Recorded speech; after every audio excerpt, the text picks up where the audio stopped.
بسم اللہ الرحمن الرحیم۔ سیدنا عمر رضی اللہ تعالیٰ عنہ کے پاس کب عصری تشریف فرما تھے۔ ایک خاتون آئی اور آ کر کہنے لگی، اے امیر المومنین، میرا خاوند بہت نیک ہے، ساری رات تہجد پڑھتا ہے اور سارا دن روزہ رکھتا ہے۔ اور یہ کہہ کر خاموش ہو گئی۔ عمر رضی اللہ تعالیٰ عنہ بڑے حیران کہ خاتون کیا کہنے آئی ہے۔ اس نے پھر یہی بات دہرائی کہ میرا خاوند بہت نیک ہے، ساری رات تہجد میں گزار دیتا ہے اور سارا دن روزہ رکھتا ہے۔ اس بار کعب رضی اللہ تعالیٰ عنہ بولے، اے امیر المومنین، اس نے اپنے خاوند کی بڑے اچھے انداز میں شکایت کی ہے۔ امیر المومنین بولے، کیسے شکایت کی؟ جب وہ ساری رات تہجد پڑھتا رہے گا اور سارا دن روزہ رکھے گا تو پھر بیوی کو وقت کب دے گا؟ تو کہنے آئی ہے کہ میرا خاوند نیک تو ہے مگر مجھے وقت نہیں دیتا۔ چنانچہ عمر رضی اللہ تعالیٰ عنہ نے اس کے خاوند کو بلایا تو اس نے کہا، ہاں میں مجاہدہ کرتا ہوں، میں یہ کرتا ہوں، میں وہ کرتا ہوں۔ حضرت عمر رضی اللہ تعالیٰ عنہ نے حضرت کعب رضی اللہ تعالیٰ عنہ سے کہا کہ آپ فیصلہ کریں۔ ان صاحب سے کہا کہ دیکھو شرعاً تمہارے لیے ضروری ہے کہ تم اپنی بیوی کے ساتھ وقت گزارو، ہنسی خوشی اس کے ساتھ رہو اور کم سے کم ہر 3 دن کے بعد اپنی بیوی کے ساتھ ہم بستری کرو۔ خیر وہ میاں بیوی تو چلے گئے تو حضرت عمر رضی اللہ تعالیٰ عنہ نے ابی بن کعب سے پوچھا، آپ نے یہ شرط کیوں لگائی کہ ہر 3 دن کے بعد بیوی سے میلاب کرو؟ انہوں نے کہا، دیکھیں اللہ رب العزت نے مرد کو زیادہ سے زیادہ 4 شادیوں کی اجازت دی ہے، چنانچہ 4 شادیاں بھی کسی کی ہوں تو 3 دن کے بعد پھر بیوی کا نمبر آتا ہے۔ تو میں نے اس سے کہا کہ تم زیادہ سے زیادہ 3 دن عبادت کر سکتے ہو، 3 دن کے بعد 1 دن رات تمہاری بیوی کا حق ہے، تمہیں گزارنا پڑے گا۔ تو دیکھو شریعت انسان کو کیا خوبصورت باتیں بتاتی ہے۔ مجھ سے میرے والد نے بیان کیا کہ وہ حجۃ الوداع میں رسول اللہ صلی اللہ علیہ وسلم کے ساتھ شریک ہوئے۔ آپ نے اللہ کی حمد و ثنا بیان کی اور لوگوں کو نصیحت کی اور انہیں سمجھایا۔ پھر راوی نے اس حدیث میں ایک قصے کا ذکر کیا، اس میں یہ بھی ہے کہ آپ نے فرمایا، سنو عورتوں کے ساتھ خیر خواہی کرو، اس لیے کہ وہ تمہارے پاس قیدی ہیں، تم ان سے ہم بستری اور اپنی عصمت اور اپنے مال کی امانت وغیرہ کے علاوہ اور کچھ اختیار نہیں رکھتے، اور جب وہ اپنا فرض ادا کرتی ہوں تو پھر ان کے ساتھ بدسلوکی کا جواز کیا ہے؟ ہاں اگر وہ کسی کھلی ہوئی بے حیائی کا ارتکاب کریں تو پھر تم انہیں سزا دینے کا ہے، بس اگر وہ ایسا کریں تو انہیں بستروں سے علیحدہ چھوڑ دو اور انہیں مارو، لیکن اذیت ناک نہ مارو۔ اس کے بعد کہ وہ تمہاری مطیع ہو جائیں تو پھر انہیں سزا دینے کا کوئی اور بہانہ تلاش نہ کرو۔ سنو، جس طرح تمہارا تمہاری بیویوں پر حق ہے اسی طرح تم پر تمہاری بیویوں کا بھی حق ہے۔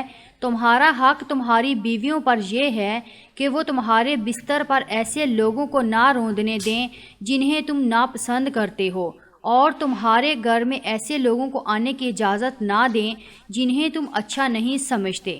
سنو، اور تم پر ان کا حق یہ ہے کہ تم ان کے لباس اور پہننے میں اچھا سلوک کرو۔ اب آپ کے سامنے جمعے کی کچھ فضیلت پیش کرنے جا رہے ہیں۔ رسول اللہ صلی اللہ علیہ وسلم نے اپنے چچا عباس رضی اللہ تعالیٰ عنہ سے فرمایا، اے چچا، کیا میں آپ کے ساتھ صلح رحمی نہ کروں؟ کیا میں آپ کو نہ دوں؟ کیا میں آپ کو نفع نہ پہنچاؤں؟ وہ بولے، کیوں نہیں اللہ کے رسول؟ آپ صلی اللہ علیہ وسلم نے فرمایا، آپ 4 رکعت نماز پڑھیں، ہر رکعت میں سورۃ فاتحہ اور کوئی سورت پڑھیں۔ جب قرات پوری ہو جائے تو اللہ اکبر، الحمدللہ، سبحان اللہ، لا الہ الا اللہ 15 مرتبہ رکوع کرنے سے پہلے کہیں۔ پھر رکوع میں جائیں تو 10 مرتبہ یہی کلمات رکوع میں کہیں۔ پھر اپنا سر اٹھائیں اور یہی کلمات 10 مرتبہ رکوع سے کھڑے ہو کر کہیں۔ پھر سجدے میں جائیں تو یہی کلمات 10 مرتبہ کہیں۔ پھر سر اٹھائیں تو 10 مرتبہ یہی کلمات کہیں، پھر دوسرے سجدے میں جائیں تو 10 مرتبہ یہی کلمات کہیں، پھر سجدے سے اپنا سر اٹھائیں تو کھڑے ہونے سے پہلے 10 مرتبہ یہی کلمات کہیں، اسی طرح ہر رکعت میں کہیں۔ یہ کل 75 کلمات ہوئے اور چاروں رکعتوں میں 300 کلمات ہوئے۔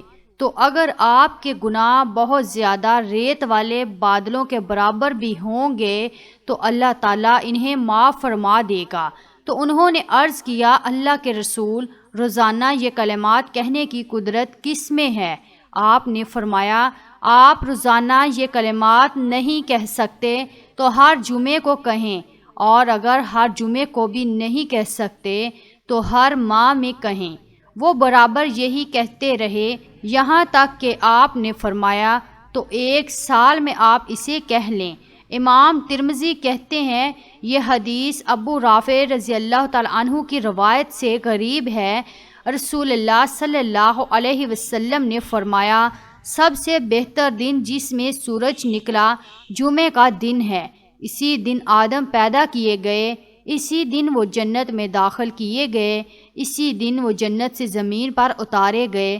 اس دن میں ایک گھڑی ایسی ہے کہ جسے مسلم بندہ نماز کی حالت میں پائے اور اللہ سے اس میں کچھ طلب کرے تو اللہ اسے ضرور عطا فرمائے گا۔ ابو ہریرہ رضی اللہ تعالیٰ عنہ کہتے ہیں، پھر میں عبداللہ بن سلام سے ملا اور ان سے اس حدیث کا ذکر کیا تو انہوں نے کہا، میں یہ گھڑی اچھی طرح جانتا ہوں۔ میں نے کہا، مجھے بھی اس کے بارے میں بتائیے اور اس سلسلے میں مجھ سے بخل نہ کیجیے۔ انہوں نے کہا، یہ عصر کے بعد سے لے کر سورج ڈوبنے کے درمیان ہے۔ اس پر میں نے کہا، یہ عصر کے بعد کیسے ہو سکتی ہے، جبکہ رسول اللہ صلی اللہ علیہ وسلم نے فرمایا ہے، اے مسلمان بندہ، حالت نماز میں پائے اور یہ وقت ایسا ہے جس میں نماز نہیں پڑھی جاتی۔ تو عبداللہ بن سلام نے کہا، کیا رسول اللہ صلی اللہ علیہ وسلم نے یہ نہیں فرمایا ہے کہ جو شخص نماز کے انتظار میں کسی جگہ بیٹھا رہے تو وہ بھی نماز ہی میں ہوتا ہے؟ میں نے کہا، کیوں نہیں، ضرور فرمایا ہے۔